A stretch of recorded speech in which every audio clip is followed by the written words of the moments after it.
La parola è al primo accusatore. La parola è a Meleto.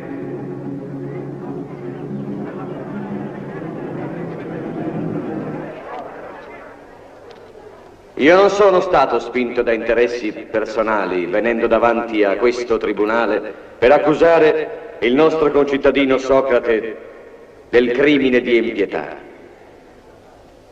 È per l'amore di Atene. Socrate pretende di sostituire al culto dei nostri vecchi dei il culto di nuovi demoni, dei quali del resto si guarda bene dal precisarne la natura. Perché è sempre assai più propenso a distruggere piuttosto che a costruire.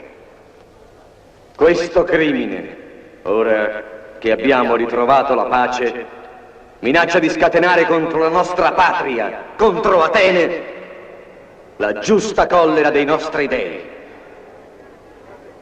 Con animo veramente afflitto, sento che è mio dovere richiedere la pena di morte contro Socrate.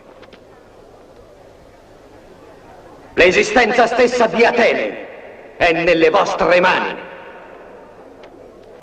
Adesso mi rivolgo a Meleto, questo cittadino esemplare, e vi dico che questo Meleto è colpevole, perché mi trascina in giudizio, facendo finta di interessarsi a cose delle quali non sa nulla. Rispondi alla mia domanda, Meleto. Non dai forse una grande importanza all'educazione della gioventù? Sì, certamente. Dato che pretendi che sono io, Socrate, a corrompere la gioventù, sai sicuramente chi la rende migliore. Ebbene, rispondi. Il tuo silenzio potrebbe far credere al tribunale che tu non ne sappia nulla. Dimmi, chi può rendere la gioventù migliore? Sono le leggi. E chi ha la miglior conoscenza delle leggi? Guarda attorno a te, Socrate. Sono i tuoi giudici. Tutti oppure qualcuno tra loro? Tutti. Per Zeus, è una buona notizia. E quelli laggiù che ci ascoltano, anche loro hanno una buona influenza sulla gioventù? Senza dubbio. E i membri del Consiglio?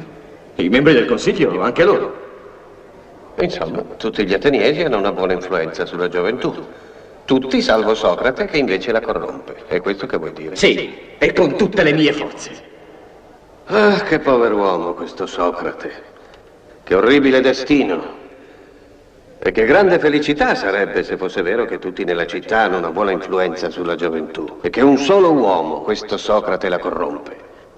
Hai dimostrato, Meleto, che non hai la minima conoscenza dei problemi per i quali mi hai trascinato in giudizio.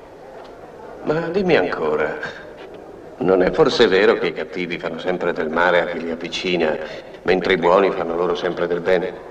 Mi convengo. E conosci qualcuno per caso che preferisca le cattive arti a quelle buone? Ah no, sicuramente. Accusandomi di corrompere la gioventù, vale a dire accusandomi di renderla cattiva, pretendi che la corrompo volontariamente o involontariamente? Volontariamente, questo è più che sicuro. Come sarebbe a dire, Meleto? Tu sai che i cattivi fanno del male a quanti li avvicinano e pretendi che alla mia età io non lo sappia? Tu credi dunque che rendendo cattivi quelli che mi circondano, io non so di espormi al pericolo di essere maltrattato da loro? No, Meleto. O non corrompo la gioventù, oppure se lo faccio è senza volerlo, e in questo caso la mia colpa involontaria non è di competenza di questo tribunale. Ben detto, Socrate, hai ragione! E anche immaginando che io corrompa la gioventù, come spieghi che questi giovani, oggi cresciuti, non siano qui a rimproverarmelo? Loro stessi, o almeno i loro padri, o i loro fratelli. Vedo Critone, padre di Critobulo, Adimante, padre di Platone, Lausania, padre di Antistene, e altri ancora. Perché non si scagliano contro di me? Perché non li hai chiamati a sostenere la tua accusa? Dici che corrompo la gioventù, incitando a non credere agli dei della città per seguire altre credenze. Pretendi che i miei dei non siano quelli della città o intendi dire che non credo a nessun Dio? Affermo che non credi a nessun Dio. A differenza degli altri uomini, non crederei dunque che la luna e il sole sono degli dei. Per Zeus, cittadini, egli non crede. Afferma che il sole è una pietra e che la luna è simile alla terra. Mio povero Meleto, purtroppo tu mi confondi con Anassagora. E questa confusione non può piacere al tribunale, che è assai meglio informato di te. Tutti sanno che sono i libri di Anassagora che abbondano di tali proposizioni. E non sarei forse ridicolo di appropriarmi di idee che non sono le mie? Ma per tornare alla domanda che ti ho posto, è forse vero che non credo a nessun Dio? Assolutamente vero. Dimmi, Meleto, è possibile credere alla realtà delle azioni umane senza credere alla realtà degli uomini?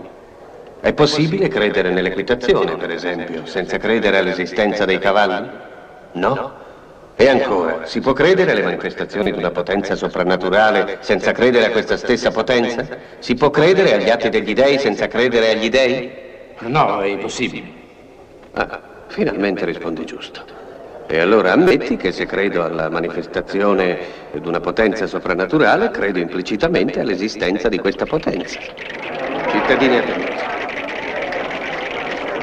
l'accusa di Meleto non è basata che sulla calunnia. Questa calunnia può darmi la morte, ma davanti a lei non mi comporterò come un vigliacco. Quando in guerra i nostri generali mi hanno assegnato un posto, sono rimasto fermo. E se il Dio mi dà il compito di ragionare, non diserterò. Gli uomini hanno paura della morte come se avessero la sicurezza che è il più grande dei mali. Al contrario, ella è forse il più grande dei beni.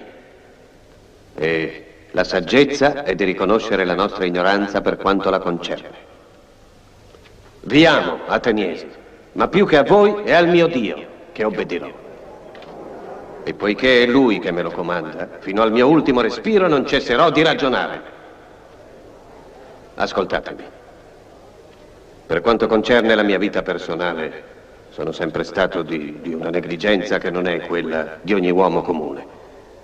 E se vi parlo come un padre o come un fratello maggiore, è perché il Dio che mi abita me lo comanda. Nessuno dei miei accusatori ha potuto dire che la mia sollecitudine mi abbia mai dato qualche profitto. La mia povertà parlerebbe per smentirli. Adesso potrà sembrare strano che, prodigando i miei consigli a ognuno, non oso mai in assemblea dare dei consigli alla città. Questo dipende da una manifestazione straordinaria che sempre si produce in me, una voce interiore che me ne distoglie ogni volta che voglio fare della politica. Questa voce d'altronde mi ha salvato la vita, perché se avessi fatto della politica sarei morto da un bel pezzo.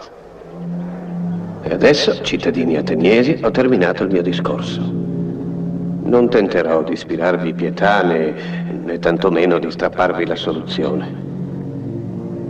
Ricordatevi semplicemente che il mio Dio mi ha messo qui per tenere la verità allerta.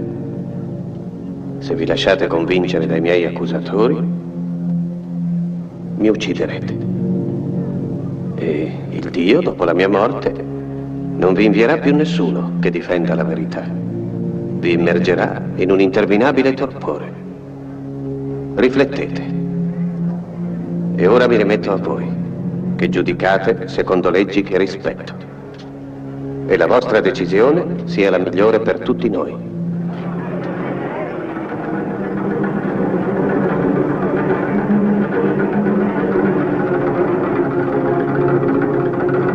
Si proceda adesso alla votazione.